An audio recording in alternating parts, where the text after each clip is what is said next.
Recording has started so that everyone's aware, and if you don't want to be recorded, please let me know. So you might want to turn off your microphone, Paul. Sorry, I will do. Yes, I'll go silent from now. Um, anyway, we're just going to pick up where we left off last time, and this is going to be kind of an odd one just because it's going to be very scripting heavy, so it's going to feel like we did a lot when we get to the end of it today, but it's not going to look like we did a lot when we get to the end of today because it'll functionally kind of look the same, but will have all of the networking behind the scenes, which you can't really tell in the editor, right? So when we move stuff around, we'll be like, oh, we already got stuff moving around last time.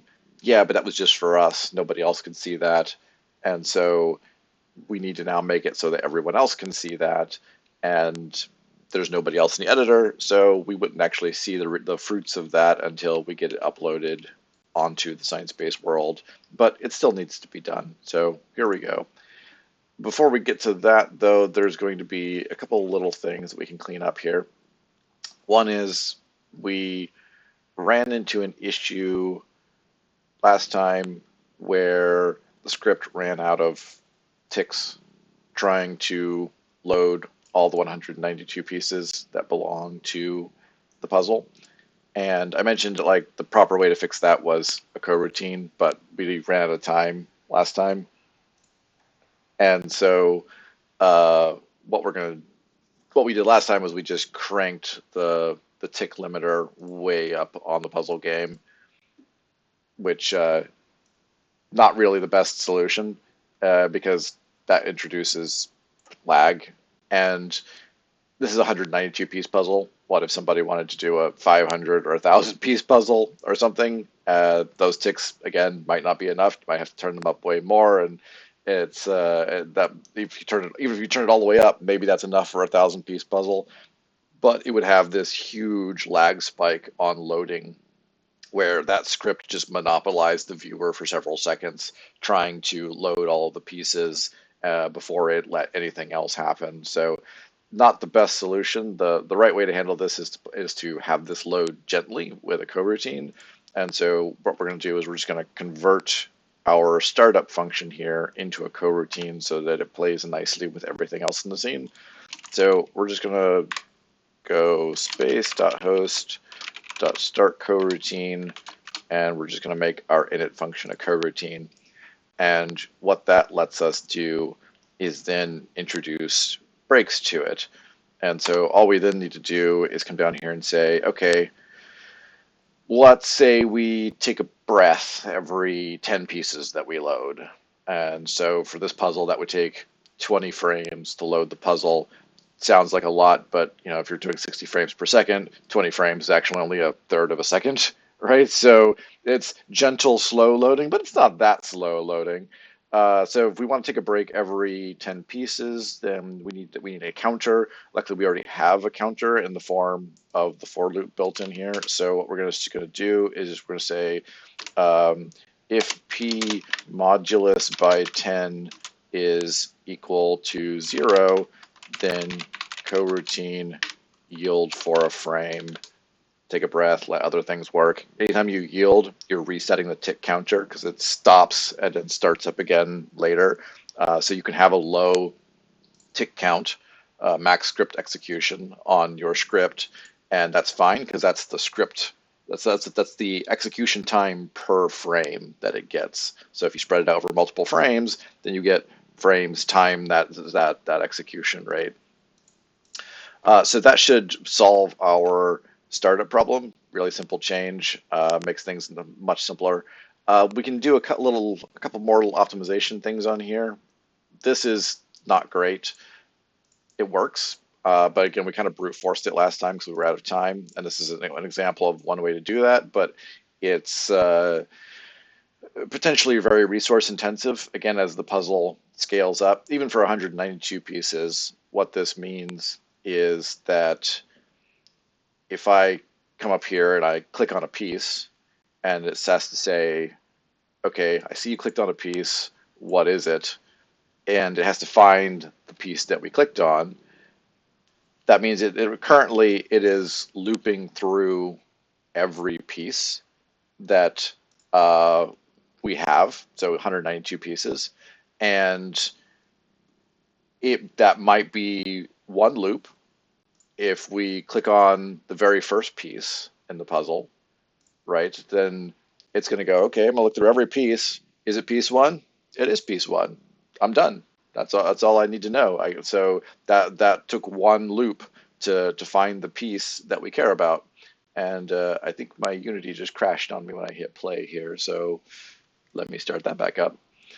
But the other, right, it gets worse from there. So if I click on the last piece of the puzzle, that's piece number 192, this is going to do 192 loops before it finds our piece, right? It's going to go, is it piece one? Nope. Is it piece two? Nope. Is it piece three? Nope. And it's going to keep doing that until it gets to piece 192, the very end, where it's like, oh, that's it. That's our guy.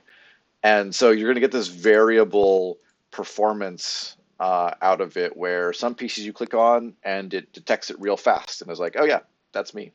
And some pieces you're going to click on and it's going to take a while before it gets there. And while is relative, right? We're talking, fractions of a second, but it's still unnecessary lag. And again, this is only a 192 piece puzzle. What if we did a 500 or 1,000 piece puzzle and I click on the last piece of a 1,000 piece puzzle? It's going to sit there and go, is it piece one? Nope. Is it piece two? Nope. Later. Is it piece 500? Nope. Is it piece 501? Nope. Keep going, and all the way up to 1,000, and then it's go, oh, this is piece 1,000. That's the one that I want. So this is okay for small sets of data, but it's not really a great way to approach large data sets that you need to look up quickly. And as we've talked about before, anything that goes in on update happens every frame. So you want to be as efficient as possible with your lookup on that. So we're just going to kind of make this more intelligent. And what we're going to do here is we're identifying whether it's a piece that we cared about by its global ID. Every object in a scene has a unique global ID for the most part. It's supposed to have a unique global ID, but for most objects, the global ID is determined by its hierarchy in the scene. So if you ever get if you ever get objects that have the exact same hierarchy, then you might get a collision on the global ID. This is why seats always have to have a unique name if they're siblings, because otherwise, if they all have the same name and they're all siblings, then they will have the same global ID and they can't tell each other apart. They all think they're the same seat. And so that's going to be true here. If all of these pieces were just called puzzle piece, puzzle piece, puzzle piece, puzzle piece, they would all have the same global ID and we wouldn't be able to tell them apart. So it's why it's important that these all have proper names on them. And it doesn't matter that the pieces underneath, like, see, this is called piece, this is called piece, this is called piece. The actual mesh objects that we're clicking on are all called piece, but that's okay because their parents have different names. It doesn't matter whether the end piece has the same name. What matters is whether the hierarchy from all the way up to whatever their root object is, which is Spectacular Puzzle Game in this place, all the way down is different somehow from everyone else. So this one is puzzle game, puzzle piece one piece, and this one is puzzle game, puzzle piece two piece. So they have different hierarchies, and that means they're going to have different global IDs. What would matter is if, like, we did this, these two pieces would have the same global ID because they have the same parent all the way up and they have the same name, and that's going to be a problem. So we'll just put you back here. So how do we make this faster? Well, what we're going to do is we have a puzzle info. We're going to add a puzzle lookup table here. And then down here, the pieces are always in order. So what we're going to do is we're going to have on our puzzle lookup table, every time we add a piece to our puzzle info table, we're also going to add an entry to our puzzle lookup table, and that is going to be the item that we're actually clicking on, right? We could make it its parent too, but that's yeah. Well, just for consistency, we'll make it the parent, I guess. So let's say we do puzzle info. We just added something to that table, so we want puzzle info, and it's going to be P, and it's going to be container dot global ID is equal to P. Now that may seem a little weird, but what we're doing there is we're saying, okay, loop through every piece, and for every piece, we're saving a certain bit of information. We're saving the container object that they're in. That's this puzzle piece 1, puzzle piece 2, puzzle piece 3, etc. Not what's underneath there. We're saving kind of the parent of each individual piece. And then we're saving the piece itself underneath there.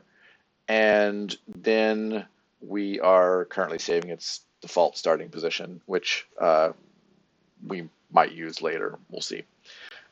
So because we just added this to the table, then the most recent this entry puzzle info is always going to have the same number of items as the number of pieces there are. So we can actually reuse the indexer for pieces for puzzle info. It should refer to the information that we stored about the same object. Then we're getting container, which is what we saved here, and then we're getting that container's global ID. And then we're using that as the index in our lookup table to store the index of where it is in puzzle info. And that probably sounds super confusing. So let's put it into action, and then I will show you an example of why that works. So up here, what that means is we actually don't need this loop at all anymore. Instead, what we do is we're going to say if clicked object is not nil and clicked object dot parent is not nil, then we're going to return puzzle lookup clicked object dot parent dot global ID. And we don't need that loop anymore. Oops, it should be square brackets, not parentheses. Now, a couple things about this. One is that this still might return nil, and that's okay. Nil is a valid thing for this piece to return, but it also might not. So what that looks like is if you look at a global ID, let's just have it output these to the console, and then we can kind of see what that looks like. So if I get to the end of my my puzzle lookup here, or my init function, what I'm just going to do is I'm just going to drop out puzzle lookup JSON.serialize puzzle lookup. Just give me the whole thing, right? So let's go over here and see if we can run this.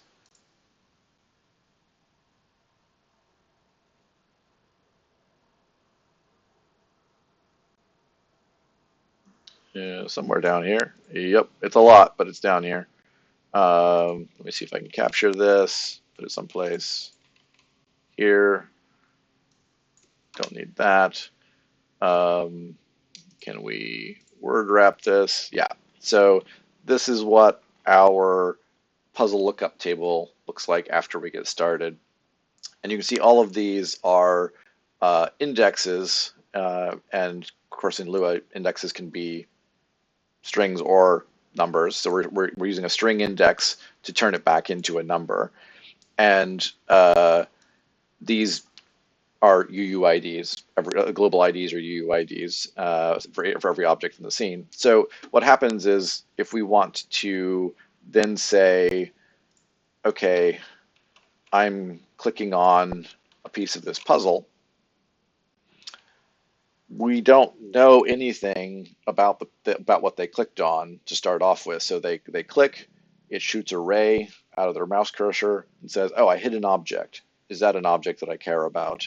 To decide that, it gets that object's global ID, and then it comes over here and goes, "Oh yeah, this global ID is in my lookup table, and when I access that, that tells me that this particular piece with this unique identifier is the 36th piece of this puzzle." And then when we want information about that, we know, okay, then I know that all of the information related to that puzzle is going to be in puzzle info. And that's actually probably what I need to return here. Puzzle.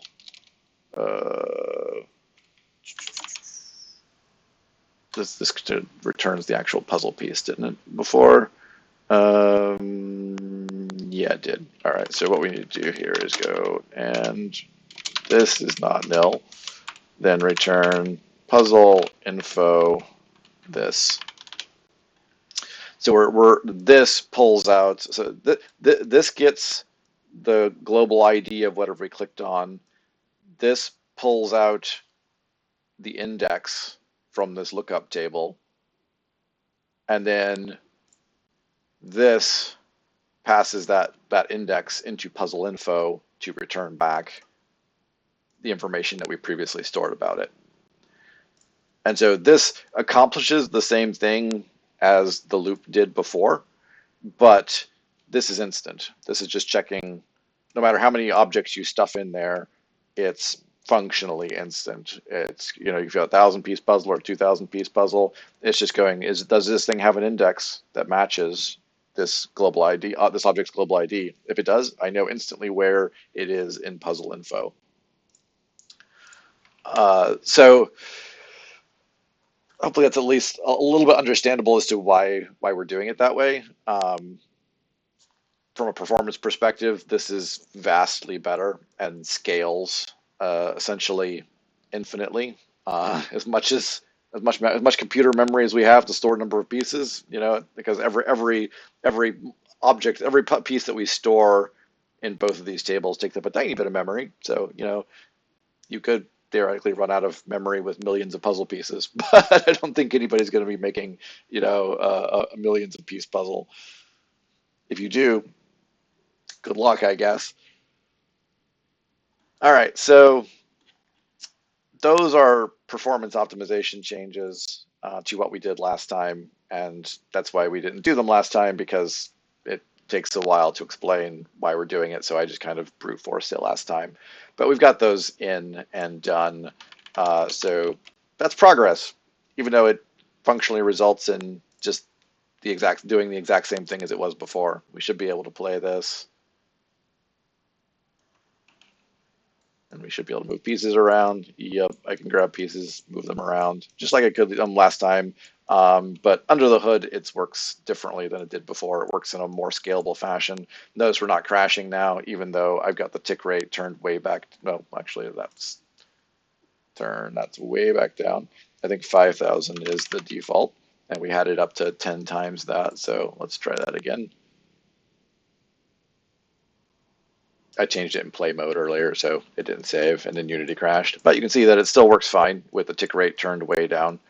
So I'm not overloading any one frame of processing in Unity at this point as a result of converting that to a coroutine. And it's difficult to tell compared to last time, but like every piece I grab instantly detects that piece and decides that it's a piece that we care about. Whereas, like I said last time, that was some sort of variable. There was a slight delay, like you could just barely tell there was a delay on some of them when I grabbed them, depending on where they were on the board. So that delay is gone. All right, so the thing that we have to worry about next is networking. We have to ask the authority whether we can move around a piece, and then we have to network that piece being moved to everyone else. So that's what we're going to do now. We're going to kind of do a hybrid solution, right? So what we're going to do here, get rid of our puzzle lookup. How do we network this, right? Step one, is anybody else moving the piece I want to move, right? Step two is, if not, claim ownership of that piece, right? And then step three, begin moving piece. And then step four, tell everyone where we're moving the piece to. And then step five is relinquish ownership of the piece when we let go of it, right? So we click on it, it goes, nobody's moving this yet. So I'm going to do that. So I'm claiming that. I'm like, hey guys, I'm moving piece 36. You can't do that. That's my piece right now.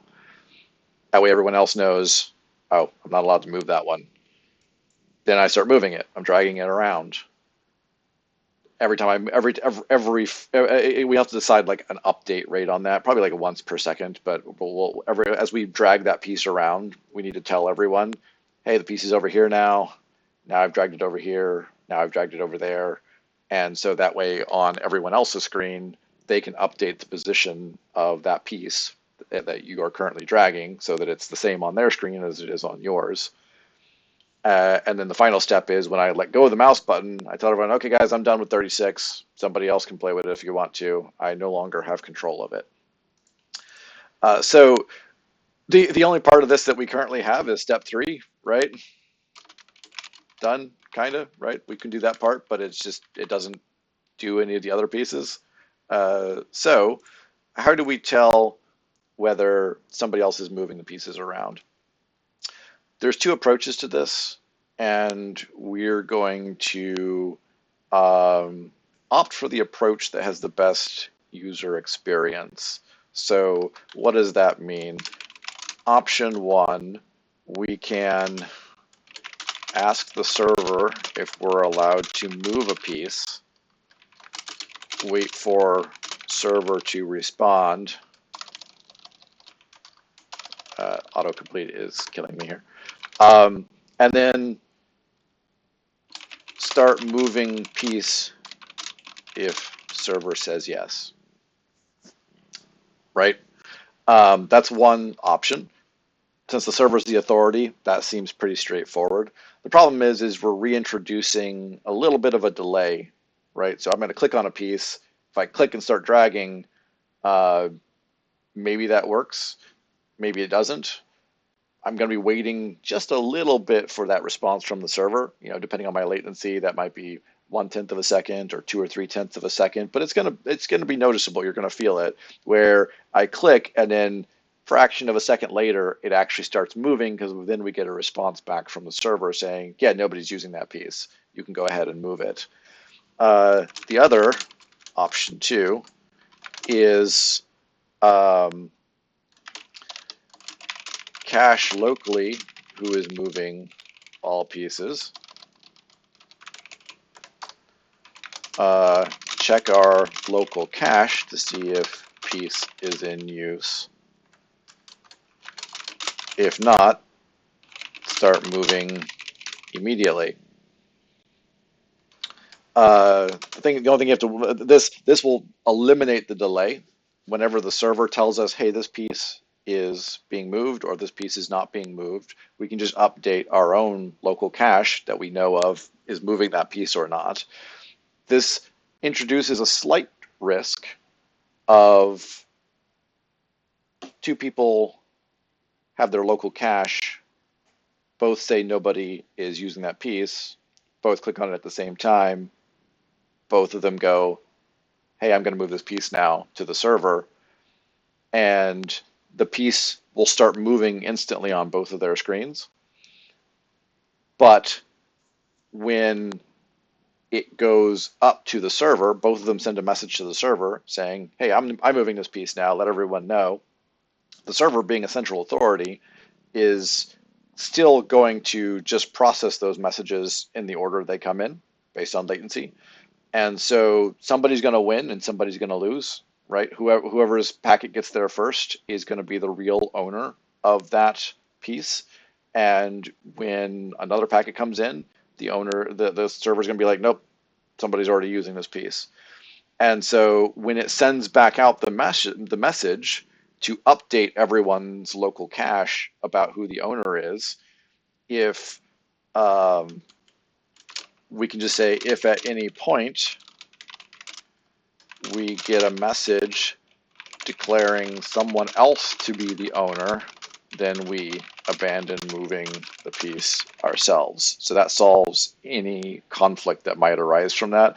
It might mean that in extremely rare situations where two people click exactly on the same piece at the same time, we're talking like 1/10 of a second apart, there might be just a fraction of a second where you start moving the piece and then it zooms off somewhere else because somebody else is moving that piece.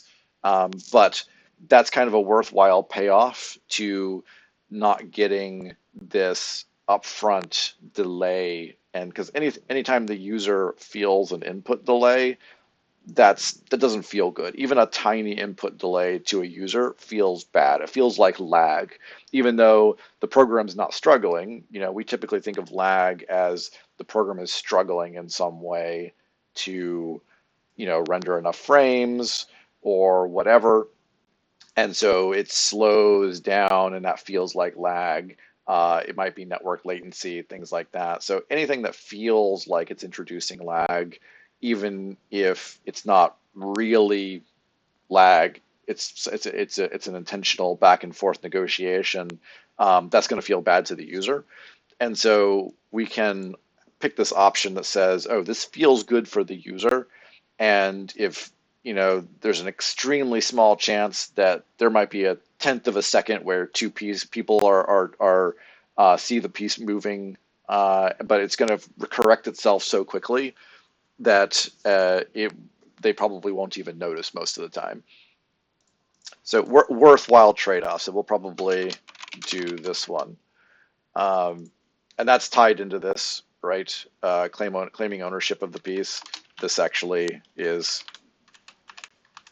this covers both step 1 and step 2, right? And then we're moving the piece, and then we're telling everyone we're moving the piece. Again, there's 2 options here. Option 1 is tell the server where we've moved the piece. Let's put here.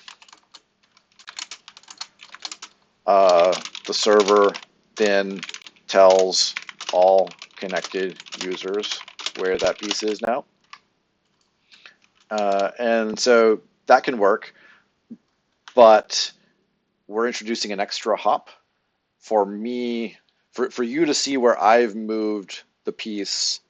Then you have to wait for that message to go to the server and then the server to relay it back to you for you to actually see that piece move. And that's not terrible. The delay between you and the server is probably minimal, maybe. It kind of depends on where everyone is geographically. If we're in the same country and the server is not, then having it go to the server and then relay it back to you is sending the message out of the country and then back into the country for you to see it. So that's kind of annoying. Conversely, if you and the server are in the same country, but I'm not, then I send a message to the server. That's a long jump. And then the server sends a message to you. That's a real short jump. It's so short, maybe, that you can't even tell the difference between me bouncing it through the server or me sending it directly to you. So it depends how much of an impact that would have. The other option is just broadcast the new position to everyone at the same time. including the server.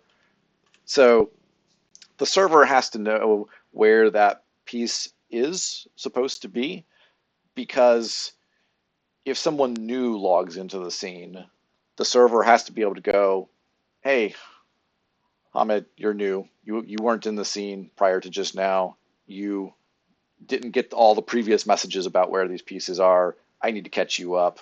So here's the current location where all pieces are supposed to be. You can automatically arrange your puzzle accordingly, and then you start getting the normal update messages after that. But this eliminates bouncing it through the server. The server will still get the message, and it'll just record it like everyone else is doing, and just save that for anyone new who shows up, but it won't have to do relaying of it. So this will just be me telling everybody who's in the region at the same time, hey, the piece is right here. That's the fastest possible way for you to get updates. It's just for me to send it to you with no bounce in between. So we're going to do this one. And then this is just a repeat of basically option 2. When we're done with the piece, when we let go, we tell the server, hey, we're done with this. The server updates accordingly and updates everyone's cache and says, this piece is no longer in use. So now somebody else is free to move it. So this is our goal with networking, and it's going to be a combination of some server networking, so we have an authority and somebody who can catch new users up, and some combination of peer-to-peer networking, so we can maximize performance and how it feels to the user. Well, so what we're going to do is let's just I was going to copy this over here, but I'll combine those later. All right, so let's look how we do that. So we've got our puzzle script. We're going to need a server script. We know that. So let's come over here and let's make ourselves a server script. We're going to create a new empty object, and we're going to call it puzzle server script. We'll be very sort of original about this. A server script needs a server script component, right? Pretty obvious. So we have to attach a server script to that. We're just going to attach a Lua file. I pre-made a server script file to use here, so we're just going to do that. It needs a class ID, which generally we just use the networking ID that we plan to use. And so I just picked space.sign.puzzles for now. It can be anything as long as it matches with the require server component. So we've got space.sign.puzzles. Cool. Now, over here on the puzzle game, we have to add a require server component. And we don't have a virtual good ID to put on this yet, so we'll worry about that later. What you would have to upload this, right? So we would make a virtual good component out of this. We would tell it that this is a type server script, and we'd have to put it in a category. So we would just put it on, not that one, not collaboration. We're going to put it under game, right? Obviously. And then we'll just call this spectacular puzzle server script, right? Have to fill in all of the required details, so on and so forth. It needs a author name, right? And so now that we've done that, we could upload this server script. And when you see right now it says not yet uploaded, obviously if we then upload it, we'll get a virtual good ID, and that virtual good ID has to go over here in the require server script in order for it to be able to properly load the script that we want. So what we're going to do is, this is complaining about it not being a prefab, which is fine. But we're going to do one more thing first, and that is server scripts don't run normally in the editor. We've talked a bit about server scripts in the past, but a refresher for anybody is server scripts. There's no server script runtime in the editor pack, so we kind of have to fake it if we want to be able to test our code in the editor before we upload it, which we do because it would be massive pain to have to upload both the script and the puzzle, the server script, and anything that uses it every single time we wanted to test a change for it, and then wait for it to process, and then go on staging and see if it works. No, it doesn't. Come back, make code changes, be unable to test them, push it up again, test them later on staging. It would just be a nightmare. So what we usually do is just also toss a normal scripting runtime onto the same object and just attach the same script to it. So puzzle server script. And the way this works out is in the editor, it'll use scripting runtime. But when it's uploaded, it will use server script. Those two don't really ever run at the same time. Server script doesn't do anything in the editor, and scripting runtime doesn't do anything when it gets uploaded. So it's fine for them to be on the same object, and you can even upload it that way, and it's not going to hurt anything that both of these are on here. But by having them both on there, and then we can save this as a prefab. There we go, got our puzzle server script. And by having this on here, it gives us a way to, well, Unity's decided it's gonna have to think about that for a while. But it gives us a way to test the server script in the editor without having to upload it, because we've got this object in the scene, in our editor scene, with a scripting runtime on it, running that same script. And so when we start this up, that script will also run in addition to our puzzle game. There's a little bit of caveats to that, which again, we've talked about before on some past calls. May see if I can dig out some of those calls and upload them to the new YouTube channel for anybody who missed those.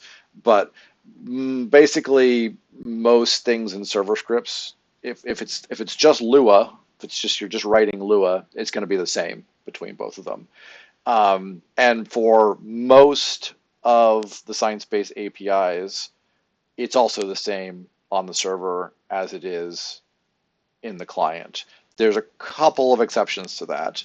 And so you kind of have to keep an eye out for those exceptions. One of those, for example, is starting a coroutine. This is an example of a server script where I need to start a coroutine. And so I'm checking if I'm in the editor, then start a coroutine the way a client script would start a coroutine. If I'm not in the editor, then I assume I'm running on the server and start a coroutine the way the server would do that. And so it's handy we can check that. But there's only a couple times you have to do that. Coroutines is one of them. Networking messages is another one. But networking doesn't work in the editor anyway, so we fake it by bypassing the network system entirely. So it's not really important to do that with networking messages in here. So we've got that attached. We've got a required server component attached, and it's done thinking about it. And so how do we get the code to actually work on that? So what I've done is I just grabbed sort of a basic template of a server script that we use all over the place, and we've gone over it, like I said, in detail in past calls. But basically, all this does is it handles setting up that fake networking in the editor and then using real networking on live. And then it has like a built-in logger for making our life easier. And that's mainly it. It also has a network messages are throttled when they're uploaded for real. You can send like, I think it's 20 per second before it just starts going, nope, that's too many, and throwing away your messages, which we don't want to happen. We'd rather a message be a little bit delayed than not arrive at all, right? So this template that I grabbed also includes self-throttling. If it thinks it's sending too many messages too quickly, it will take a half-second break and then continue sending more so that it resets its tick limiter. So that's all in here. I'm not going to go in excruciating detail of how all that works because we've already got a lot to cover. But that's why I grabbed this right off the bat and just put this in the server script so that we could just move on to doing the puzzle related part of this. Like I said, I'll see if I can dig out the call where we did go over this in more detail and get that uploaded. But we also need to have the corresponding bits on the client side in our actual puzzle so they can talk back and forth to the server script. And so I just grabbed the corresponding code that goes with that as well. So we'll just stick that in here one piece at a time. First of all is we have to know what our networking channel is. Anytime we're talking on a network, that network has a channel name. And so if I'm going to send messages to my server script, and my server script's going to send messages back to me, or I'm going to send messages to other people, then we all have to agree to talk on the same channel. It's like being in the same chat channel. And so we all have to know what that channel is. That's what we've just picked space.sign.puzzles. Cool. We'll just need to know that.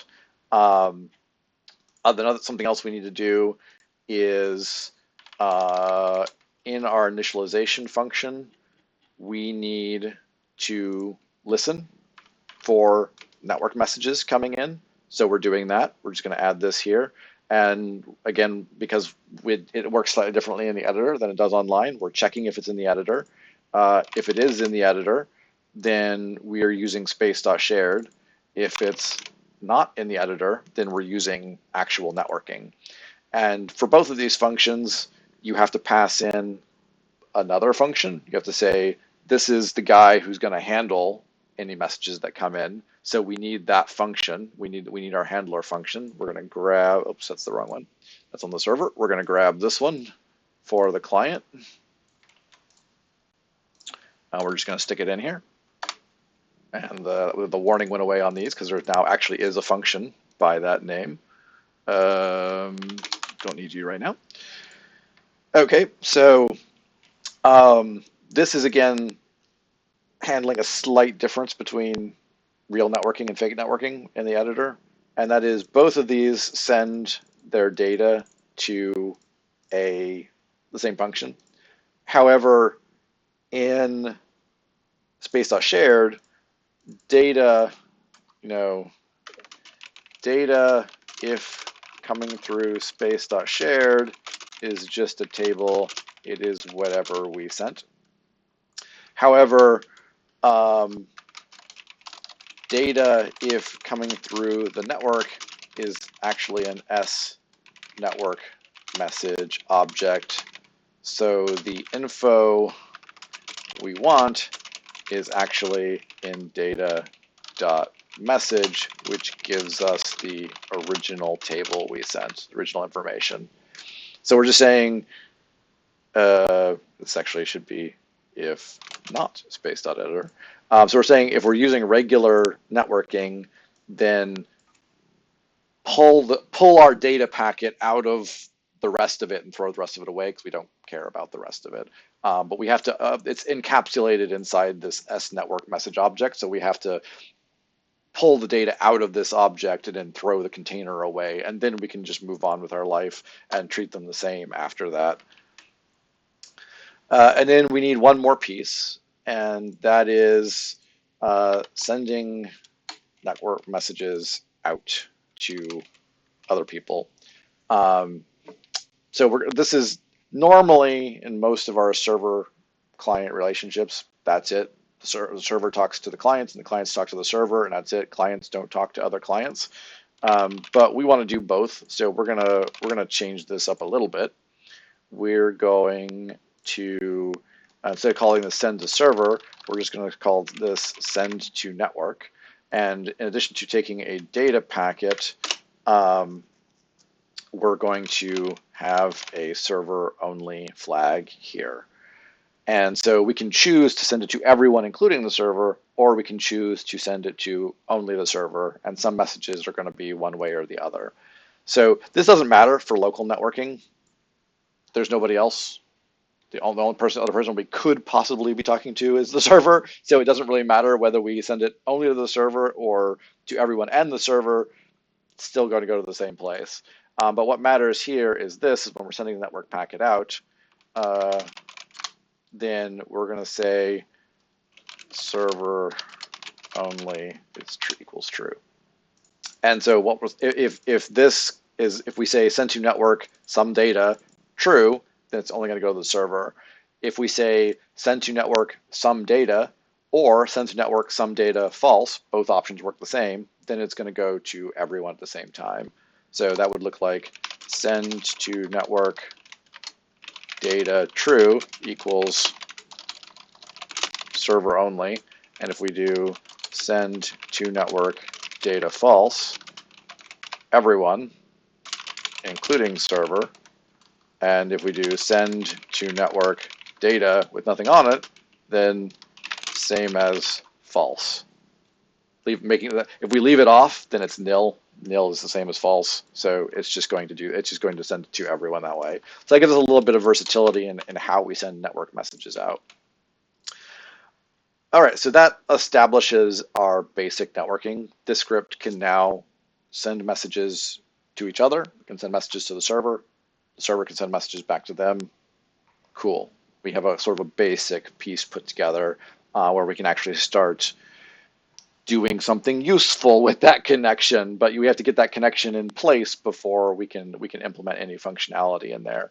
So our puzzle script is growing here, and let's look at back here. What were we going to do next? Well, we decided to skip option 1, right? We're going to do option 2 here. Cache all the pieces who are locally moving, and then check that cache to see if those pieces are in use. So we got to do that part first. So we're going to come over here, and we're going to make a new table called puzzle moving, where we're going to keep track of which pieces are currently being moved by who. And we're going to track that by index, right? So just keep it simple. If piece 36 is being moved, we'll just remember 36. So we can come over here and we can say, before we start moving this piece, we identify whether it is, we click our mouse, that shoots a raycast, checks and see if we actually clicked on an object at all. Then it checks to see if it's an object that we care about, and if it is, then we start moving it. So we need to introduce a new check in here where we say, okay, you did click an object, and it is an object we care about, but is anybody else moving it first? Or is it free to move? So that new piece, that new check needs to be in here. So to do that, we need the number of that puzzle piece. But the information that we have to work with, clicked piece, is only what we stored in here. And nowhere in here did we store which piece that puzzle was. So let's go ahead and just add that information in to where we can just say ID equals P, right? So we're now stashing which are your piece 36, your piece 47, your piece 100, whatever, that information is now in there. And then we can come up here and we can say, and puzzle moving. What are we looking for in puzzle moving? We're looking for clicked piece.id, and we want that to be nil, because we're saying, if I go over here to this table and I say, tell me what you know about piece 92, if it comes back and says, I don't know anything about piece 92, that means nobody's moving it. There's no active action being taken on it. It's not in the table. There is no 92 index, so it comes back nil. It says, no, I don't know anything about that. Nobody's doing anything with piece 92. So if this comes back, we're saying, hey, what's going on with piece 92? And it says, nothing's going on with piece 92, then cool, I get to move it now. If this comes back as not nil, then that means somebody else is moving that piece and we can't touch it. So we're doing nothing here. Just we're not dragging that piece. We could throw an error message up to the user if we wanted to. Not particularly useful in the editor, but we could do something like, instead of combining it here, right, then we could add a new loop here where we say, okay, if the piece is not currently being used by anybody, cool, move it. Otherwise, send a message, hey, piece is already being moved by someone else, right? And that's just dumping it to the console for ease of use. But when we're making the real game, we might decide, oh, we want to flash that up on screen on a UI or something in some way, or make the piece like flash red or something to indicate, nope, sorry, you did click on a piece we recognize, but we actually decided not to let you move it. So you might want to add that bit of user feedback there, so it feels better to the user. They don't just click it and nothing happens, and then they're like, well, did that work? This one, that way they click it and it tells them, yeah, you clicked the piece, everything worked the way it was supposed to, but that piece is busy right now. All right, so we've got that, but then we need what updates puzzle moving, and that's both us updating it and other people updating it. So this is where the server script comes in handy. And so we're going to say, all right, if we think nobody's moving it, right? We talked about this at this point earlier. If we don't think anybody's moving it, then we're just going to start moving it ourselves, and then we'll let everybody know. And any conflict that arises from that will get sorted out by the server. So we're just going to jump straight into moving it. We're not changing anything here, just immediately start dragging it. But what we are going to do is inform the server that we have started moving this. And this is a message that only needs to go to the server. So we're going to make that true. What are we sending to the server? Well, usually I send up tables to the server because you can do a lot of versatile things with tables. And so what we're going to do is we're going to say something like command equals grabbed piece, right? So that tells the server that the type of message it's getting is a grabbed piece type message, and so it can deal with how process that accordingly. But that's not useful unless I tell it which piece I grabbed. And so I'm just going to pass the ID in here of the piece that I clicked on, right? So I'm sending the server, hey, I grabbed a piece. It was piece 92, and that's it. And then we're just going on with our dragging. Now, on the server side, we have to come over here and say, okay, if the server gets a message, first of all, the server also needs to keep track of where everything, who's moving what, right? So we're going to have our own puzzle moving on the server side, and we will probably have our own puzzle info on this side where we keep track of like the current locations of pieces. We'll need that later. But for puzzle moving, we get a message in, and this message handles all incoming messages. And so you can see here, we've got if data.command equals some string, right? That's what we did over here. We said command equals grabbed piece. So we can look over here and see like, oh, well, there is nothing that handles grabbed piece, right? So we're going to add if data.command equals grabbed piece. All right, now we can do something with that. Something worth noting also is that when we send any message, any networking message out, one of the things that we always send with it, every network message that goes out, because anytime anybody in this script wants to send a message to the server or to somebody else, it calls this send to network message, right? One of the things that send to network message does is it doesn't just transmit it out, but it adds some extra metadata to there, kind of like HTTP headers, right? And one of the things it adds is current timestamp, but the other thing it adds is the ID of the player who sent it. That's attached to every message automatically. And so over here on the server side, we know who sent us that message. And so we know that grabbed piece, we know a piece was grabbed by this player. What piece was grabbed? Well, that's going to be here. So we can say like, okay, I just got a message for a piece being grabbed. Is it a conflict? So I can say if puzzle moving data.id equals nil, not a conflict. No one else has claimed this piece yet. So we're good to go there. If so, then we can say puzzle moving for that piece is now that player. So it's no longer nil.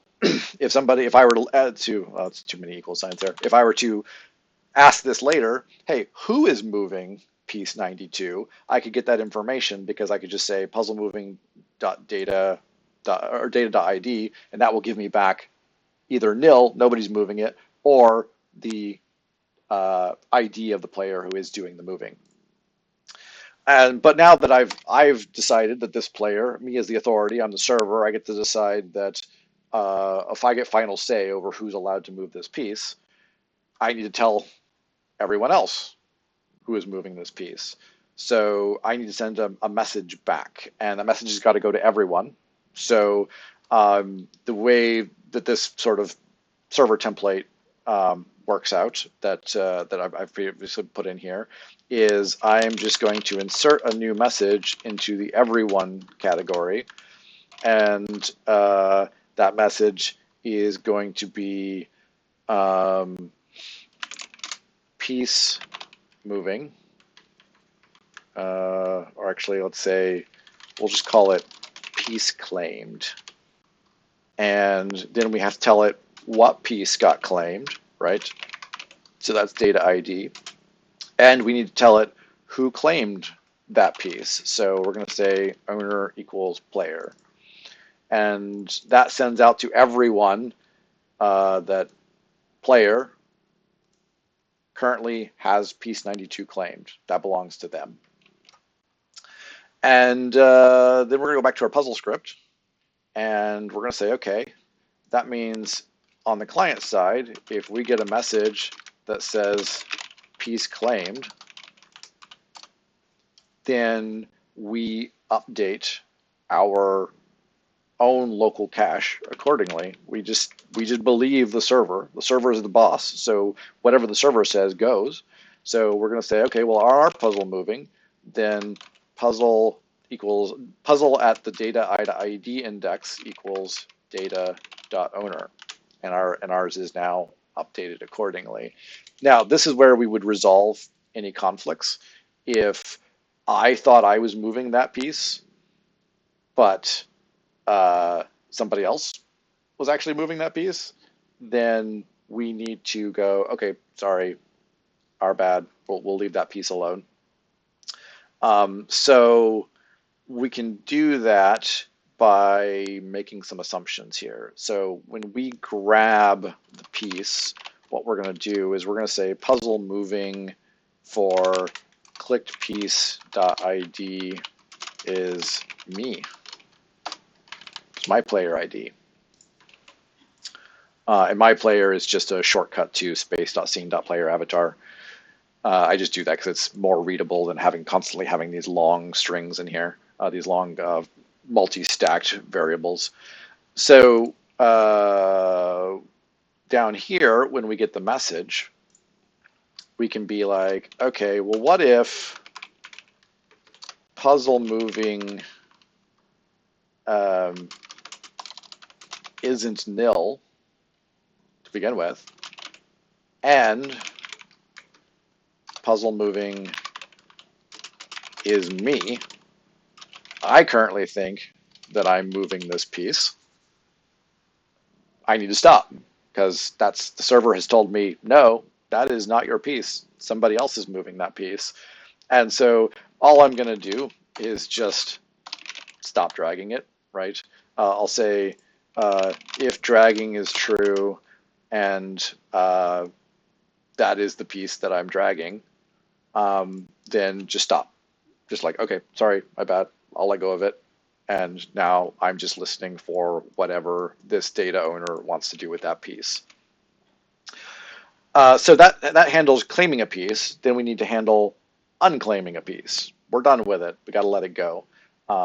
So anytime that we let go of this, then we are just going to make the same assumption in reverse, right? We will just say, I am no longer, we'll check here if, we could probably just rely on the server for this. We probably don't have to make an assumption here, but we can say like, send to the server released piece which piece did I let go. I probably need to remember the piece that I'm dragging here. So we're going to say dragging ID just to make our life easier. Is dragging equals 2, dragging ID equals the ID of the piece that I currently believe that I'm moving. Rather than just the object, we're going to remember which piece it is, because that'll be useful for a variety of reasons. And then we're just going to replace these with dragging ID, just so we're all consistent. All right, so that means down here, whenever I let go of a piece, got to clear out dragging ID, and the piece that we're, after we send the server, that's what we're letting go of that piece. And then we have to handle that on the server side. We're like, okay, we're handling grabbed piece events, but we also now need to handle released piece events, because that's a message that we're getting in. And we want to make sure that if for some reason we ever get a release from somebody who is not the person we currently believe to be the person dragging that we ignore it. So we're going to say if puzzle moving data.id is equal to the player who wants us to let go of it, then we'll say, okay, yeah, we believe you. Set it to nil. Nobody is moving that piece anymore, and we have to tell everyone that the piece got released and which piece was released. We don't need to send the owner through this time, because the owner is nobody, right? That's the whole point of releasing the piece at this point. And then on our script side, we just need to handle that message coming in from the network. So here we're going to add a if data.command piece released. Cool. Server says nobody's moving this piece around, and we got to believe them because they're the boss. So that piece is just done. Are we clearing our local cache? And so all of that now lets the server dictate who is in charge of a piece and who is moving it at any given time, and who may start moving it and who may not start moving it.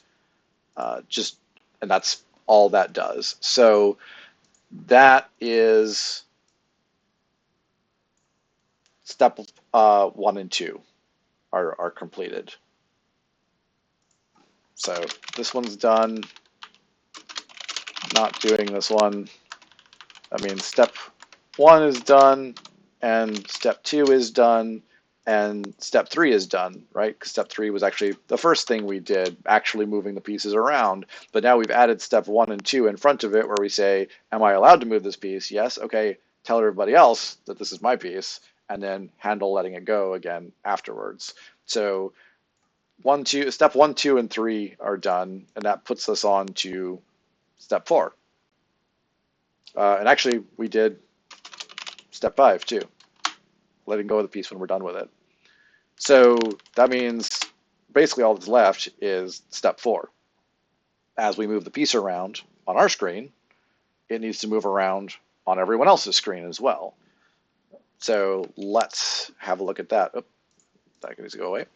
And so how do we do that? Well, it's basically the same way that like avatar updates work, right? If I move my avatar around, I'm just I'm gonna walk over here or fly or teleport or whatever, then my machine just tells everyone else in the scene, hey, Josh's avatar is at these coordinates now and this rotation. So make it match on your scene. Find his avatar, set it to this location and this rotation, and now we're all matched up. And my computer's just constantly doing that. It's just saying, hey, I'm over here now, I'm over here now, I'm over there now. And everyone else in the scene is just constantly getting these messages again, saying, Josh is here, Josh is there, Josh is over there, and just constantly updating Josh's avatar to match whatever I say it is, because it's my avatar, so I'm the boss of where my avatar is. And so the rest of you are just showing what I tell you to show in regards to my avatar.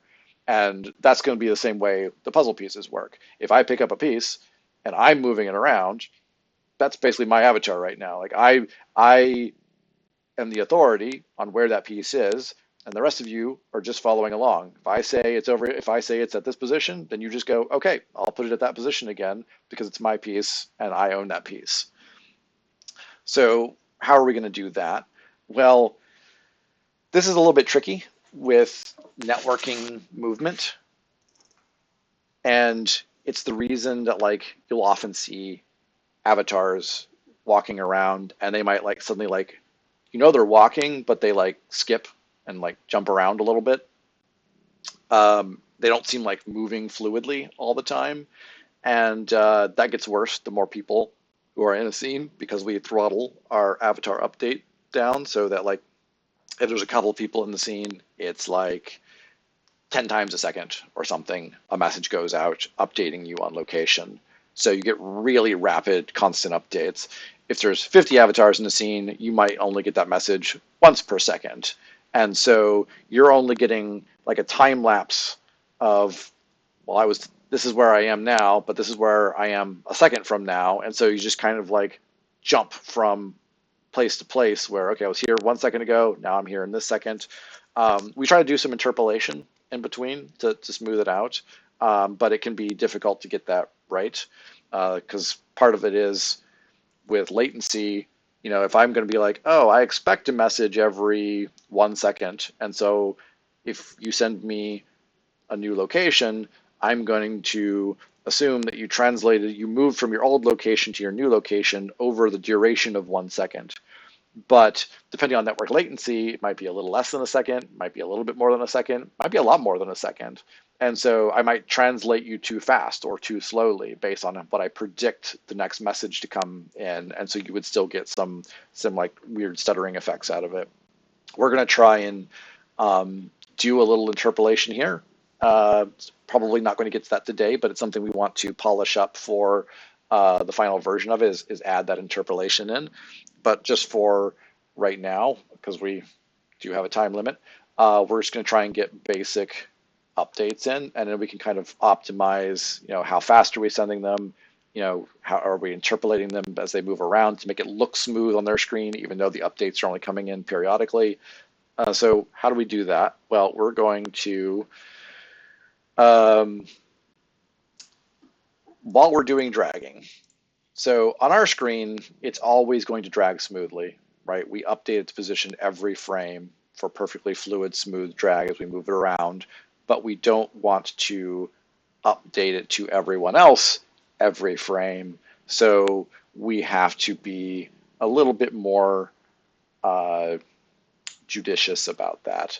And so what we're going to do there is we're going to say once a second, right? Let's send it once per second. So how do we do that? Well, what we're going to do is we're going to remember last drag time. We're going to remember the last time that we sent an update out. And then while we're dragging, so drag started, what we're going to do is we're going to always on drag started, we're going to set our last drag time to 0. And that just means we've never sent an update about. Reset it. We've not sent an update since we started dragging. We're resetting everything right now. So make sure that gets reset. And then while dragging is actually in progress, what we want to do is we want to say if space.time minus last drag time is greater than equal to 1.0. So space.time is a running counter of how long the script has been running, basically. It starts a counter when the script starts up, and it just goes forever. And so you can use it to time things throughout the script's life. And so we're saying, put the last piece in here so it'll make more sense. Whenever we send out a message to the network, we're going to remember the last time we sent that message, set this time, space.time. And then as we're dragging it around, if it's been more than a second since we sent the last message, more than or equal to, then send another one. and remember that time, and then check again later, okay, has it been more than a second since I sent the previous one? And then we're just going to keep doing that for the whole duration of our drag. And so we're just going to send to network now. This one's not going to be server only because we want everyone to get this. And we're going to say that this is called piece dragged. Which piece is being dragged? Well, that's our dragging ID. And where is it being dragged to? So we need to send, it's the current position that we have moved it to. So we're just going to send in, because right here, what we were doing before was calculating a new position and setting it to that position. And so now we can actually just pass in drag POS here. We can now just say, okay, this is the position we calculated for this frame. Send it out. Let everyone know. That's where we've got it. That's where they should have it. Now this misses one piece, and that is there's an edge case that can crop up here where what happens if we send a network message and then half a second later, like we're dragging it around and we're like, okay, everybody, this is where it is now. And half a second later, we let go of it. Well, since it's half a second later, it's been half a second since they got the last network message update. And so on their screens, they're not going to get any more network message updates because we've stopped dragging it. So that will never send another network message out because we're just done dragging it. But that means that they're not quite on their screens where it is on our screen because we moved it a little bit in that half second since the last update. And so whenever we stop dragging it, we kind of need to send a final position. Hey, this is where it ended up as the last update. And so what we're going to do there is we're going to go ahead and make ourselves a new function called drag ended, just so we can kind of keep this all in one place. And instead of doing this all here, we're just going to call our drag ended function and move this up here. And so that's a little bit cleaner. Everything's kind of in a nicer place. We let go of a piece, and we told the server about that. You know, we end our dragging. All that hasn't changed. I've just put it into a function now. But we need to send everyone the final resting place of our piece. And so we're just going to assume that it's probably been moved since the last update happened. And we are going to send one more final message about where our piece ended up. And so we're just sending out piece dragged again, the ID, and then actually probably should send that first. And then we are going to just pass in whatever its current position is. How do we get its current position? Well, that's going to be puzzle info, dragging ID, dot container, dot world position. Send that out. All right, that's it. That's where it stopped. We stopped when we let go of it. That's where it was. That's your final update. We're done with it now. And then on the client side, we also, now that we know that we're sending out piece dragged messages, we have to have something that listens for piece dragged messages and responds accordingly. So we're going to add if data command equals piece dragged, and this is on the client side.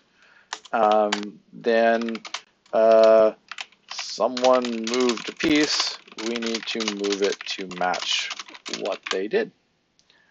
And we shouldn't get messages for ourselves, but we can filter those out if we're worried about that happening. So we could do if data dot player equals myplayer.id, or conversely, if it doesn't equal, then we do here. That way we're avoiding any potential loop because we're never going to, if we somehow get a message that we sent, then we're just going to ignore it.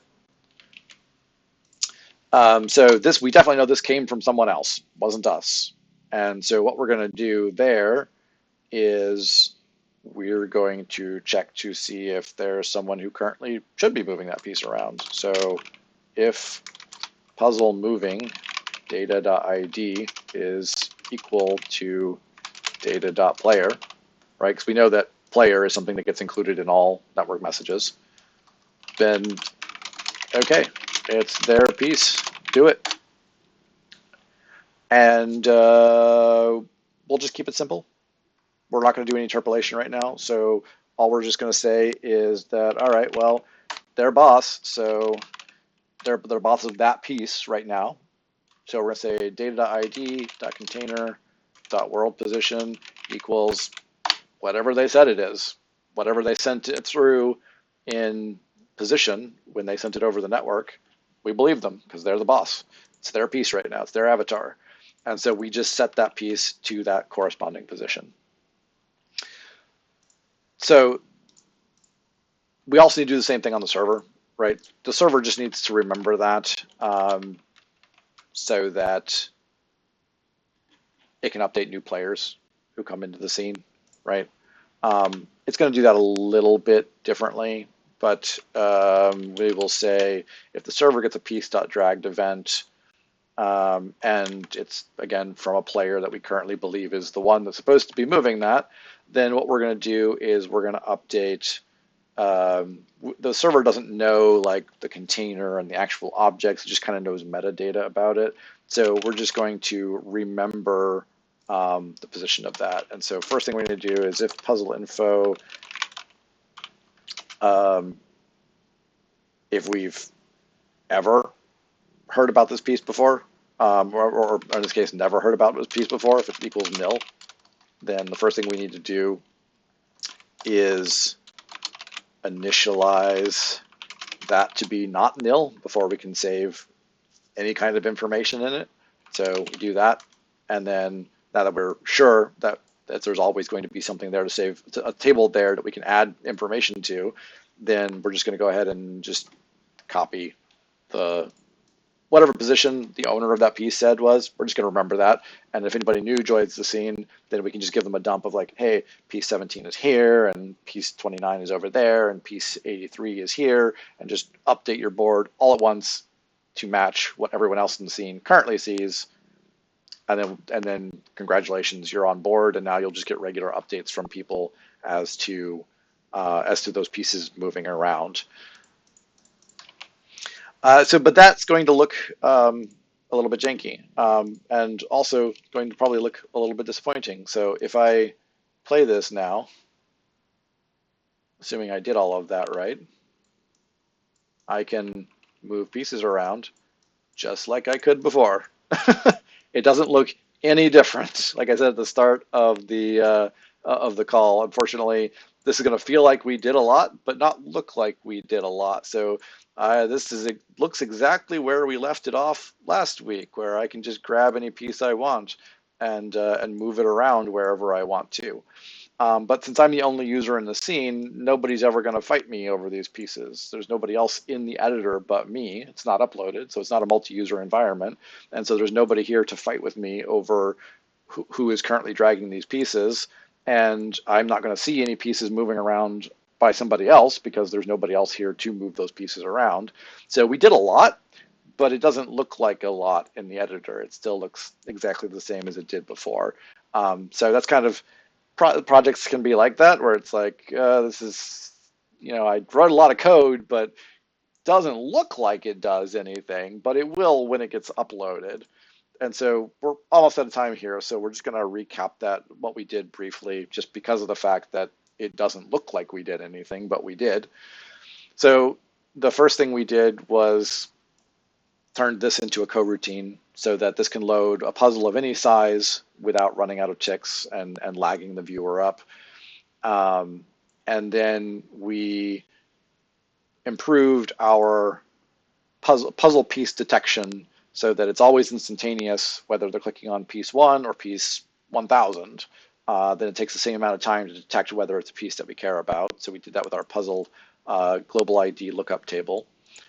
And then we bolted on all of the networking that we're going to need, all the networking infrastructure that we're going to need. We have a server script behind the scenes here that is the boss of who's currently moving pieces and catches new users up, which we didn't get the catch up part done. That'll have to be next week, but that'll be relatively easy now that all this is done.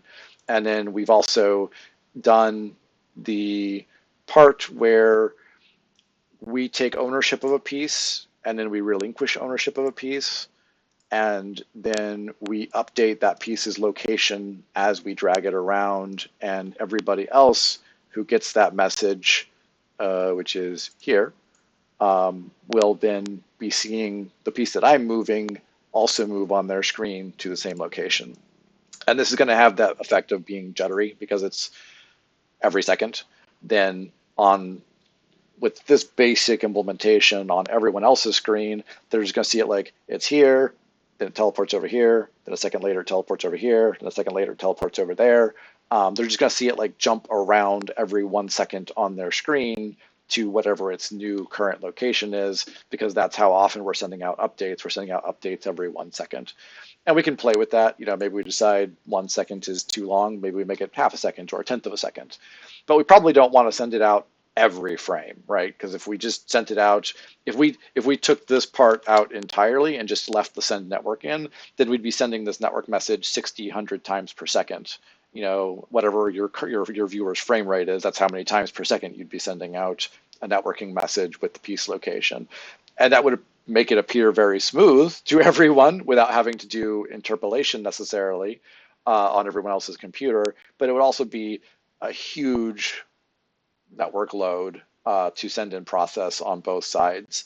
And especially if there's a lot of users in the scene watching this, or a lot of users playing this game, or maybe you've got multiple puzzles in the same region, there's a bunch of people playing all of them at once, then you're just going to be sending out tons and tons and tons of network messages. And like I mentioned before, network messages are actually throttled. And so if you tried to send these network messages every frame, most of them wouldn't go out anyway. You could send I think it's 20 per second. And if you're sending 60 per second, then 40 of those are going to just get dropped. They're just never going to go out anyway. So it's kind of pointless to send them. And if you start saturating the network, you get run in situations where I sent out so many piece drag messages that I hit my quota. And then I tried to send out a released piece message, but that was too many. And so it's okay if some piece drag messages got dropped. I don't care about those. But if my released piece message gets dropped, then it's going to cause all sorts of confusion. The server is going to think that I'm dragging that piece forever. It's never going to get the message saying that I let go of that piece. And that's super important, because then now nobody else will ever be able to touch that piece. It'll just be stuck because that network message never went out properly. So you got to be careful not to overload the network messaging queue, or else you risk important events not going out to everybody where they should. And we'll just leave it there for today. That was, like I said, scripting heavy. Doesn't look like we did anything, but we did. We did do a lot. And this is going to enable us for part 3 to get back into doing more fun stuff. Playing with the interpolation, figuring out how pieces snap together, right? How the puzzle actually gets assembled. If I can drag a piece around, but is this the right place for it to be? How does it attach to the pieces next to it? Things like that is something that we can start on part 3. Now that we have all of the networking in place, we can go back to working on the actual puzzle game experience itself. Does anybody have any questions? I realize that's a blur, and we have I started a YouTube channel to upload these to, so I'll post a link to those, and that way if people want to rewatch it, and you're like, I missed a piece, I didn't understand that piece, I want to go back over it, then you can kind of rewatch this, and and if you have questions about it, you're always free to ask. But I'm going to stop recording there. And thanks everyone for coming this week.